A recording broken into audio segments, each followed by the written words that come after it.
Hey everyone, welcome back to my channel and welcome back to a monthly reading wrap-up video. Today I'm going to be talking about all of the books that I managed to read in the month of April. In total I managed to read 7 books, which is pretty good for me. I feel like my average is around about 5. I obviously didn't do as well as I did the previous month, but that was kind of a rarity for me. So 7 books I'm quite happy with. I managed to read the ones that I wanted to read. I think there was only really one that I didn't read, but it's fine. I can read it another time. There is no rush. So without further ado, here are the books that I read in April. So the first book that I read in April actually features in a reading vlog, so if you want to see my reaction to it, which I would highly recommend because I have some things to say about this book, but that book is Psycho Shifters by Jasmine Mass. I read this because of Booktok. Good old Booktok. Sometimes you win, sometimes you lose, and this was a lose for me. So I'm just going to kind of condense this book a little bit. I'm not going to kind of go into detail on what it's about, but it essentially is a paranormal romance series that follows this girl who lives in this universe full of like shifters.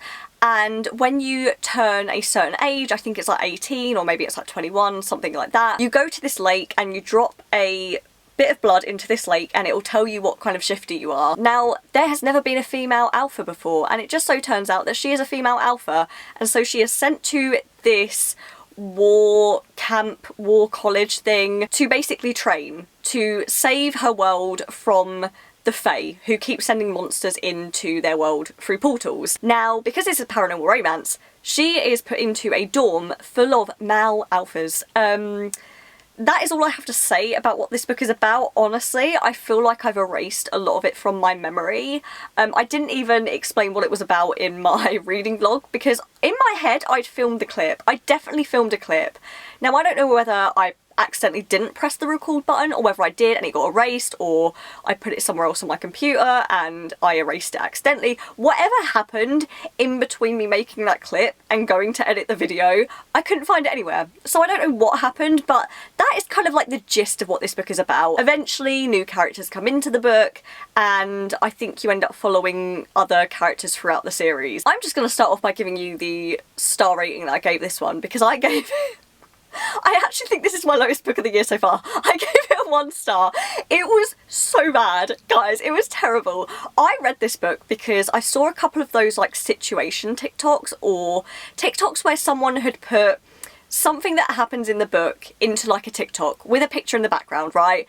And it was a situation where they said, oh, this, you know, young woman goes into this military college and she disguises herself as a guy, but she's really a woman, and then they find out, and I was like, oh, okay, well that sounds kind of hot. I'm absolutely gonna read that. First of all, that wasn't even in this book. That's in a later part of the series. In fact, a lot of the TikToks that I saw were situations that happen later on in the series, and to be honest, I'm not willing to spend my time on any more of these books because it was so bad. I genuinely think this makes the #1 spot for most terrible book that I've ever read. Minus the one that I DNF'd that time, because oh my god, that was so bad as well. I think it's joint first. I think it genuinely is joint first. How I made it through the rest of this book I do not know. In fact, it really should have been a DNF, but because I was doing a book vlog, I wanted to finish it. The world building and the plot was just pretty dire. I don't really feel like there was much going on. I feel like this book didn't really know what it wanted to be, whether it wanted to focus on the romance or whether it wanted to focus on the fantasy elements that were going on. It just seemed a bit mishmash to me, and I personally thought it was going to go down a more kind of like romance route. It really didn't. Yeah, it was very odd. It also made me highly uncomfortable. There were like scenes where all 3 of these, or 4 of these, how many ever there were, I think there were 3 alphas, maybe there was 4, I can't remember. Anyway, however many alphas there were, they would, you know, turn around to this woman sometimes and they'd be like, oh, she's such a little girl, you know, and all that, but then they'd be lusting after her, and that just makes me feel really gross and disgusting. It kind of gave me the same feelings that I felt when I read Corrupt by Penelope Douglas, because there were scenes in that book as well that just, with a minor, that just made me feel all kinds of gross and wrong, and I really just didn't like it. There was so much repetitiveness in this book. If I had to read one more time about the fact that this girl kept vomiting, I was gonna scream. Honestly, if I had £1 for every time she vomited, I would have had so much money. Like, if you vomit that much, you need to go see a doctor, because there is something medically wrong with you. Okay, I can't. And I have to read you off this quote because it just honestly intensifies the fact that I hate this book. So this is a direct quote, let me just say this.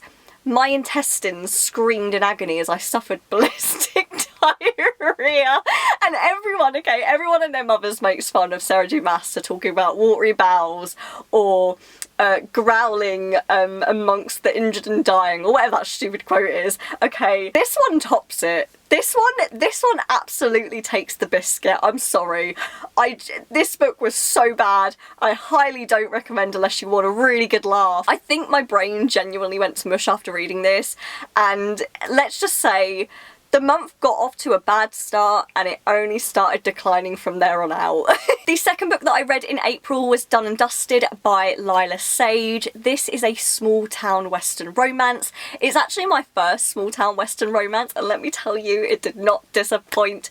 There was only one thing that took star ratings off me, and I'll talk about that in a minute. But this essentially follows a young woman named Emmy who is a really successful barrel rider, but she ends up in a really horrific accident with a horse that she is like riding or training, and so it really puts her off riding horses, and she's like grown up doing that her whole life. So she decides to up sticks. You know, she's had kind of like a breakup with a boyfriend. She ups sticks, she moves back to her hometown that she hasn't been to in years, and everyone is really surprised to see her, including her brother's best friend, who she's kind of had this like nemesis, enemies thing going on with ever since she was a young girl. And as you may guess, this is a bit of like enemies turns to lovers situation. Emmy has to kind of like rekindle her love for riding again because obviously her family own a ranch, and things ensue from there. I loved this book. I just felt so immersed in this book from the get-go. I just felt like I was in this small town in, I think it's Wyoming it's based in. I could be wrong, I'm pretty sure it's Wyoming, but I really loved this romance. There were a couple of things that really didn't make it the best romance that I've ever read, but it was a really nice palette cleanser. The smut kind of gave me the ick a bit, and in my previous reading vlog I do go into detail as to why that is. There were also a couple of other issues that I had. I kind of wish that there was more build up and tension between the two of them, but I really did enjoy this one, and I feel like this has really set me up well to eventually read Elsie Silver, which, let me just say, stay tuned because that will be happening within the next month or so. I'm gonna do it, guys. And this just gave me all the good yeehaw vibes. I gave this 3 stars. I'll definitely be reading on with Lila Sage. I am particularly very excited for the third book, which hasn't released yet, because it's gonna be following 2 characters who are, like I said, this one was enemies to lovers. That third book is gonna be something else, because those characters, they despise each other with a passion. Like, there is no good blood between them, and I need to know all the goss. So I can't wait for that, and I'm definitely going to be reading on with her books, so stay tuned. The third book that I read in April was One Dark Window by Rachel Gillig. Again, I read this in my previous reading vlog, so if you want to see some details on this one, it will be in that. But this is essentially a young adult romantasy that follows a young girl named Elspeth, and she lives in this world where there was like this infection, and basically anyone that got the infection ended up gaining magical abilities, but that is illegal in this world, and so they're basically prosecuted, aka killed off, and she is one of the ones that got the infection, and so she's kind of been not in hiding ever since, but she's kind of kept this secret ever since. And from her infection, because everyone believes that she didn't get powers, but she has this voice in her head that she calls the monster. Now eventually in this story some things happen, and she ends up having to band together with the prince in the land to try and gather up these kind of like tarot card things that will save Blunder, the kingdom, from this ongoing infection that the land has, which basically kills off magic, or something like that. I feel like I read this so long ago. I'm not gonna lie, I expected a lot when I went into this book, and I feel like that is part of the reason why I was very disappointed, but there were a couple of other reasons why I was disappointed with this one. I'm not sure what I expected, I just didn't get from it what I wanted. I thought overall the concept was interesting, and I think for a Booktok popular book, I definitely think this is the most unique one that I've read in a while. I feel like sometimes Booktok pushes out these really popular books and it's like something we've seen before, aka something like Powerless, which definitely felt like a knockoff of a bunch of other books that I've read before that were actually better than that one. But this one did really feel unique. I just felt like it was lacking in a lot of things. I didn't really feel overly connected to the characters and the romance going on. I didn't really feel like there was that build-up that I really look for in a romance, especially something that's supposed to be enemies to lovers. I also felt like the world building was incredibly lacking. I didn't really have an immense picture of what really this world was supposed to look like. It was just a world shrouded in mist, which also was disappointing because this is honestly pushed as a gothic romantasy, and I didn't really feel like there was anything gothic about it. It had kind of like that dark atmosphere, but it wasn't overly dark or gothic. I just didn't really get that vibe from it. I also did feel like, I feel like people say this is a YA, and I think it is pushed as a YA, but the characters are in their early 20s, and I feel like they come across more juvenile than they're meant to, which I also didn't like. And I will also say, I struggled to read this book. I quite honestly really wanted to DNF it, but I kept pushing through. And the ending was alright. I feel like I can understand why people would love this book, and I can see a lot of people really enjoying it. It just wasn't for me. It didn't hit the mark. I'm really disappointed that it didn't, but I can honestly see why people would really like it. It's annoying because after that ending, I would like to know what happens, but I don't think I can push myself to read the second one because honestly after this book I felt like I might have been dipping into a slump, which is never a good thing for a reader who also talks about books on the internet. The next book that I read in April was Part of Your World by Abby Jimenez. This is an adult romance, and let me tell you, after the kind of jumpy start I had to the month of April, this book exceeded every expectation that I had, and I didn't have any expectations at all. The only thing that I went into this knowing is that I'd read an Abby Jimenez short story the month prior, and I just knew that I really enjoyed that and I loved the way that she did her storytelling, and so I was super excited to see a full-length novel by her. Guys, Abby Jimenez has quickly made it up there to my favourite romance authors of all time. That is a very hard feat because romance is only really a genre that I've been getting into like the past, I'd say year, maybe year or two or so. So I'm very, very new to the genre, and so I haven't explored it a whole lot. I'm still kind of working out what I love and what I don't like, which authors I really love and are auto-buys for me. Abby Jimenez is one of those, and I've read one short story and one full-length novel, and I just know this woman knows how to write. So this book is a small town romance. It was my second ever small town romance ever. Let me tell you, small town romances might just be my new favourite thing. This follows a character named Alexis who is from this family of, I guess like you could say, medical proteges. They essentially are tied to this very famous and very successful hospital, and so it's kind of her job, along with her brother, to carry on this family legacy that they have going on. They're obviously very rich, they're very kind of well connected. Now at the beginning of this book, Alexis is basically trying to swerve out of the way of an animal in the road, and so she ends up in this ditch, and then along comes her knight in shining plaid shirt named Daniel Grant, and she ends up in this small town bar because she is looking for food to eat, and everywhere she goes she's just bumping into this Daniel guy who helped her out of the ditch, and things go from there. Oh, like even thinking about these characters just like makes me like, I love them so much. These guys are my power couple. This book had me kicking my feet up in the air and giggling. Oh my god. Daniel is the complete opposite of Alexis, which I really, really loved. You know, he's not poor, but he comes from this like very small town. He kind of makes a relatively okay living. You know, he has some family issues going on. Alexis has some family issues going on, but they're from completely different sides of the track. They have kind of like a mutual friends with benefits thing going on at some point during this book. It feels like it could be more, but things can't work out just because of who they are. This whole book just, chef's kiss. Honestly, if I make you read any romance book, it will be this one. The pacing was phenomenal. I didn't get bored once. If you are not keen on smut, I found it very surprising that this book didn't really contain an overly massive amount of smut, which I actually really liked. I still really enjoyed the story. Smut isn't a make or break for me, so it didn't bother me that much. There's kind of like little things mentioned here and there, but there's no kind of like really open door scenes. The dynamic between the two was incredible. I loved seeing kind of like this very rich city girl mixed with this small town. Like, everything about this book I loved. There isn't one thing I disliked, and it's very rare for me to say that about a romance. Oh my god, I can't wait to read the second one, because I know that this is kind of like one of those romance series where each book follows a different character and they kind of interconnect in some way. I'm just so excited to read more Abby Jimenez. I know that she just came out with a new book that's part of this series, so I'm very, very excited to read it. Guys, if I make you read anything this year, romance-wise, it has to be this book. I gave it 5 stars.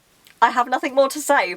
I loved it. The next book that I read in April was The Silent Patient by Alex Michaelides. This is an adult psychological thriller.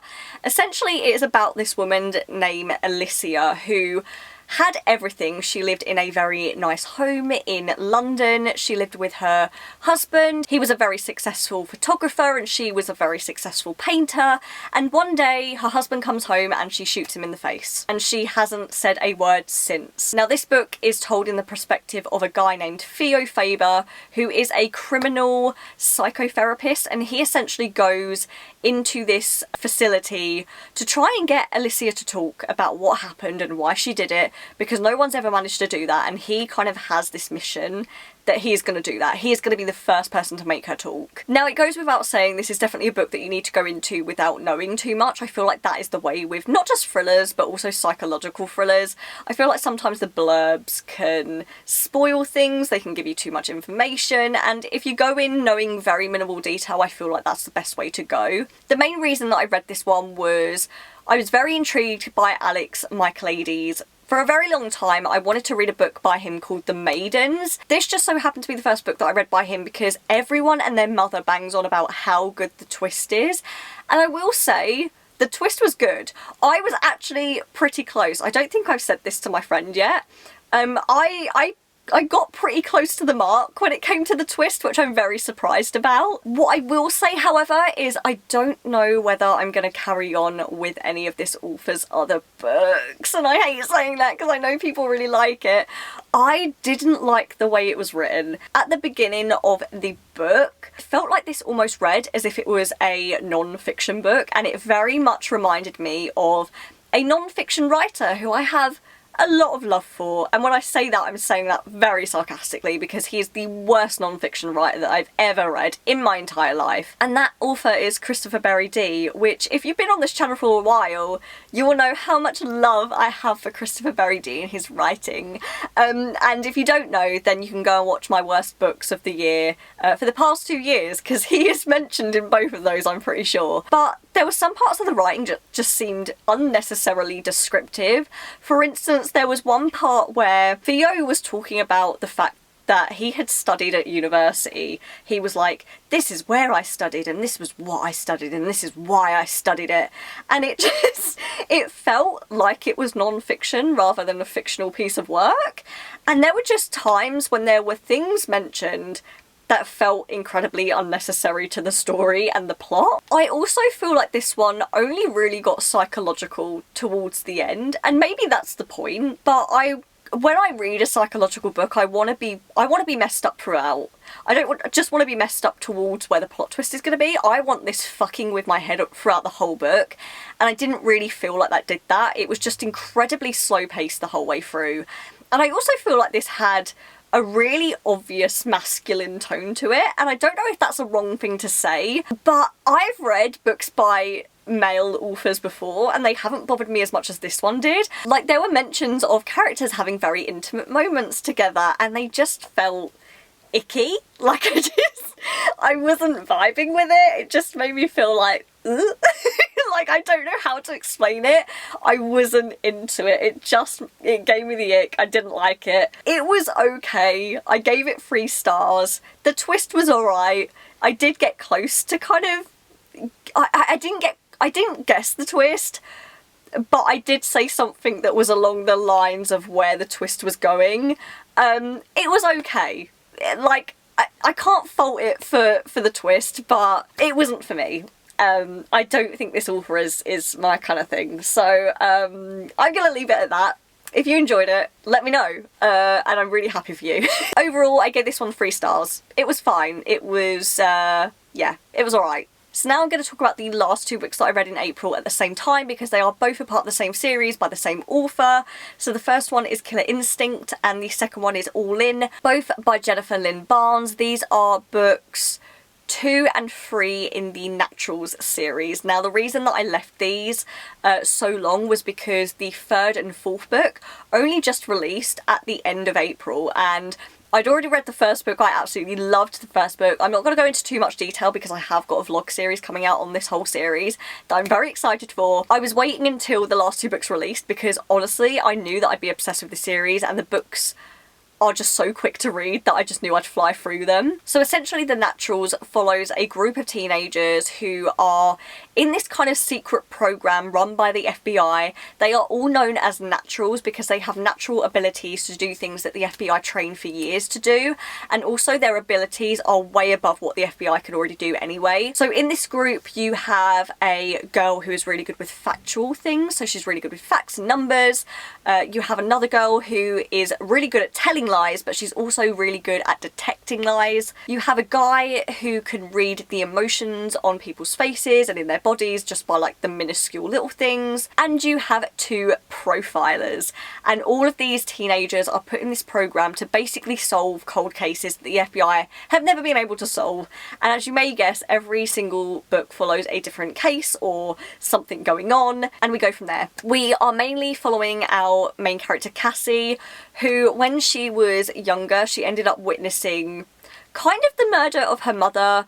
She essentially went back to the room and found loads of blood everywhere, and so it's presumed that her mother is now dead, but they've never been able to find a body, and then she's obviously put into this program. I love this series so far. I'm just going to go off and say that Killer Instinct I rated 4 stars, and Allin I rated 5 stars, just for those of you who are not going to watch the reading vlog. So far I really loved the found family vibes. I would say if you like young adult novels and you also really like Karen Slaughter, I would say read this series.